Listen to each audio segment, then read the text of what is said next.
Hi, I'm Patricia. And I'm Katina, and welcome to the Worker Being YouTube channel. Super excited to talk about authenticity today. So, authenticity is a really important concept in the workplace. Being able to be yourself, being able to show who you are at work, and not having to hide parts of yourself is really important. So we know that when you're hiding your emotions or who you are, that tends to be really taxing and stressful and can make you exhausted.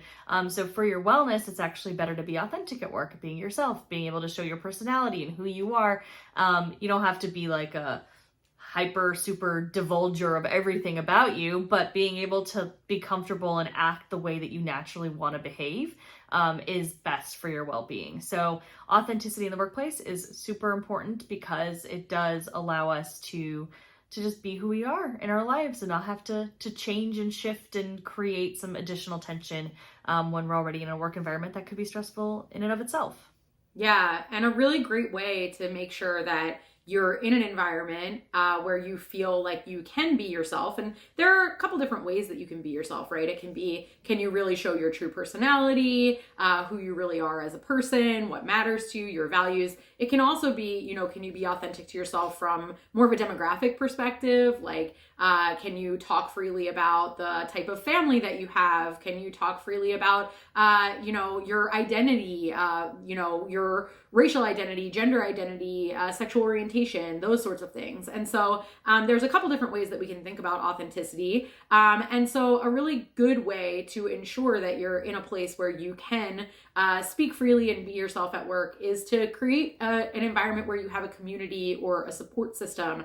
And it may not be that you're in an environment right now that does that, but thinking about how can you find or locate one or two people even who are supportive folks who, even if around other people you're not sure how comfortable you can be, that if you find and connect with those couple people who, throughout the day you can have those breaks of authenticity where you can actually be yourself in meetings or, huddle with your coworkers and, be really who you are from a personality perspective, or there are certain people who know more about you as a person than others.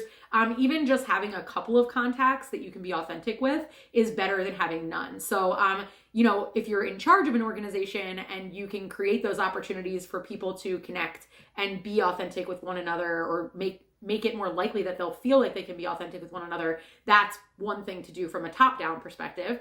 But if you're not in an organization that does that and you want to make that impact, right? Thinking about, as opposed to trying to further isolate yourself if you feel like you don't fit in, who are the one or two people that you do feel would be receptive, that you do connect with more, and trying to really build those relationships so that you can have that ability to be authentic. So supportive people are really, really important. Finding those people and creating opportunities to connect is one way of finding those folks.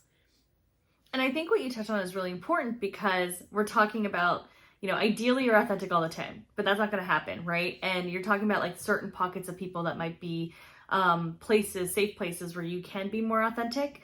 This also relates to just the work in general. Sometimes you can't be fully authentic at work, right? You might be dealing with really challenging customers or have clients that you don't particularly like or are rude or make things difficult, but you can't tell them that, right? You can't go into a client meeting and be like, you suck. I don't like working with you because you're mean. But you might get fired. Yeah, you may not keep that job for very long.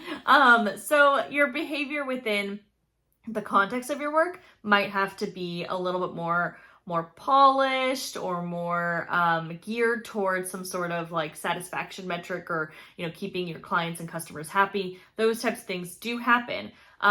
If you're in a hospital, you can't necessarily cry when you're sad because of somebody's struggles or issues. You need to be empathetic and supportive, but you need to also have some sort of level of distance in that interaction so that you're not then contributing to the patient's emotions as well. So there's a lot of different settings where you can't always be emotionally where you truly are and you have to show a different emotion. But that's where those supportive coworkers really come into play, right? Because you still need to have some authentic outlet. So whether that's you had a really challenging client meeting and then you do a debrief with your team and you can vent about all the awful things that client did or said, or how stressful the situation was, and you can actually just be open about that.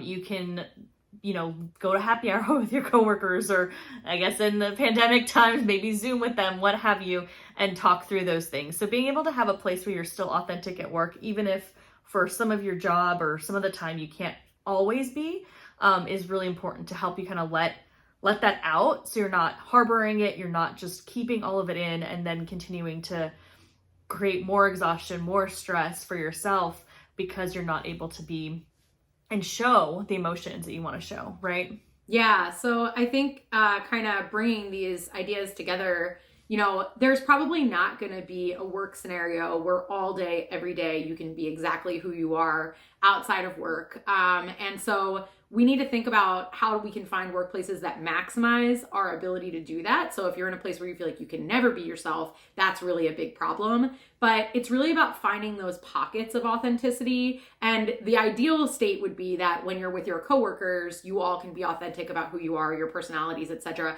And maybe when you're in front of people who you know a little less well, like clients or customers, you might have to do more of this like professional polishing that Patricia was talking about, right? But the idea is to really locate, at least try to find a small portion of your day, if you can't be authentic all the time, where you can let it out. So whether that's finding a couple of supportive people that you feel like you can tap and just have like a real conversation with, or, allowing yourself break time, so that if you're in a job where you're interacting with people in the public a lot and you feel like a lot of your job has that emotional labor piece tied to it, that you give yourself some breaks to actually allow yourself to get it out with coworkers, because they're probably feeling the same way.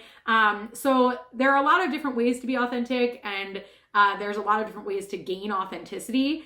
We probably won't get it 100% perfectly right in the workplace because of professional norms and demeanor and things like that. But if you can find those outlets, it's going to be a lot better for your health and happiness than not. And if you feel like you can't do that, maybe that's something to flag up to your manager and say, we need to create more connection on our team. I feel like we're not as connected as we could be. Or if you are a manager and you feel like everybody's disconnected, doesn't really know each other, to really create those opportunities for connection, because you might be planting the seeds for those relationships to build. I love that. I love that piece about the managers creating an environment where authenticity is the norm, right?